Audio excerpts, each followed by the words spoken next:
Hi kids, welcome to the poems corner, जहाँ हम ढेर सारी बातें करते हैं और कुछ कविताएं भी पढ़ते हैं। कविताएं याद करना कितना मुश्किल काम है ना। बचपन में मुझे याद है टीचर कहती थी कविताएं कंठस्थ करके आओ। कंठस्थ कंठस्थ शब्द ही कितना मुश्किल है, तो याद करना कितना मुश्किल होगा। खैर, स्कूल की तो छोड़ो, मुसीबतों का पहाड़ तो तब टूटता था जब गर्मियों की छुट्टियां होती थी या कोई ऐसी वेकेशंस जहां हम रिश्तेदारों के घर जाते थे या रिश्तेदार हमारे घर आते थे। ऐसे में शाम को जब महफिलें सजती थी तो कोई बड़ा बोल देता था, बच्चों जरा कविताएं सुनाना।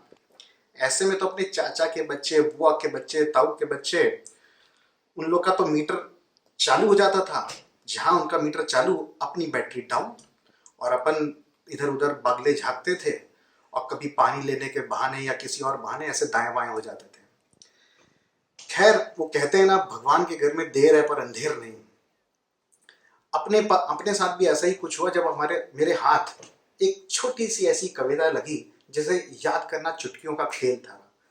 और यूं कहें कि कविताओं को अच्छे से समझना और उनके अंदर के मीनिंग को समझ पाना मुझे उस कविता के द्वारा ही पता चला। उसके बाद से मानो सारी कविताएं मुझे समझ में आने लगी और याद भी होने लगी।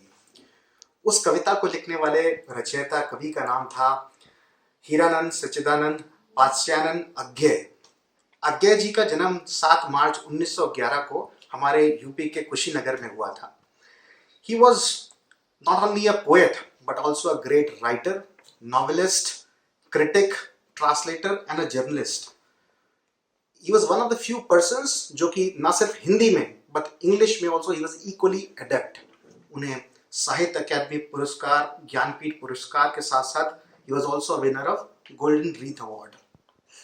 तो चलिए इतनी लंबी बातचीत के बाद सुनते हैं उनकी छोटी सी पर बहुत गहरे मतलब की कविता सांप। Here it goes. सांप, तुम सभ्य तो हुए नहीं। सांप, तुम सभ्य तो हुए नहीं, नगर में बसना भी तुम्हें नहीं आया। फिर एक बात पूछूं, उत्तर दोगे? एक बात पूछूं, उत्तर दोगे? तब कैसे सीखा तुमने ये डसना? तब कैसे सीखा डसना? ये विश कहां से पाया? That's it. है ना छोटी सी पर डीप इम्पैक्ट की पोएम। तो अब से कोई तुमसे बोले कि कविता सुनाओ तो तपाक से कविता सुना देना, और कोई कहे कि लंबी कविता सुनाओ तो कहना कविता बड़ी होनी चाहिए पर लंबी नहीं बाबू मोशाय। और हाँ, जाते जाते एक छोटा सा सवाल, तुम में से किसको मालूम है कि कवि ने सांप से क्यों बोला होगा, ये प्रश्न क्यों किया होगा? जिसको मालूम है जल्दी से कमेंट सेक्शन पर लिख कर बताओ। Your time starts now.